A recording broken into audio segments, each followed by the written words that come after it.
দর্শক, মাতারবাড়ির এলএনজি টার্মিনালের ত্রুটির কারণে দেশজুড়ে গ্যাসের তীব্র সংকট সৃষ্টি হয়েছে। সেখানকার সর্বশেষ তথ্য জানাতে কক্সবাজার থেকে আমাদের সাথে সরাসরি যুক্ত হচ্ছেন সহকর্মী সাইফুর রহিম শাহিন। শাহিন, গ্যাস সরবরাহের যেই ত্রুটি সেটি স্বাভাবিক হতে আসলে কত সময় লাগতে পারে বলে কর্তৃপক্ষ জানিয়েছে?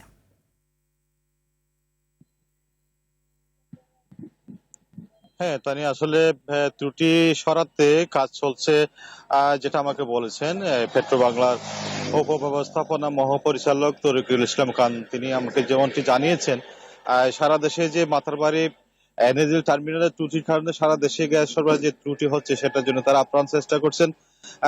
এখনো পর্যন্ত বিদেশি বিশেষজ্ঞরা কাজ চালিয়ে যাচ্ছেন এনএসএল টার্মিনালের মাতারবাড়ি কাজ চলতেছে। কারিগরি ত্রুটি তিনি জানিয়েছেন যে কোনো মুহূর্তে কারিগরি ত্রুটি সরানো যেতে পারে, সম্ভব হতে পারে।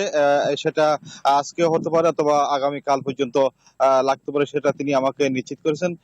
এমনিতে কক্সবাজার সহ সারা দেশে ভোগান্তির কথা আপনি খবরও জানিয়েছেন, সেটা লাঘবে তিনি জানিয়েছেন, আপ্রাণ চেষ্টা করছেন তরিকুল ইসলাম খান, যেটা আমাকেও জানিয়েছেন। তো বিদেশি বিশেষজ্ঞদের সমন্বয়ে যে কাজটা চলছে সেটা প্রক্রিয়া চলমান রয়েছে। দ্রুত ত্রুটি সরানোর ব্যাপারে তিনি আশাবাদী। তো তানি হচ্ছে এনএসএল টার্মিনালের যে ত্রুটি সরানোর কাজের বিষয়ে সর্বশেষ তথ্য। শাহিন, ধন্যবাদ আপনাকে।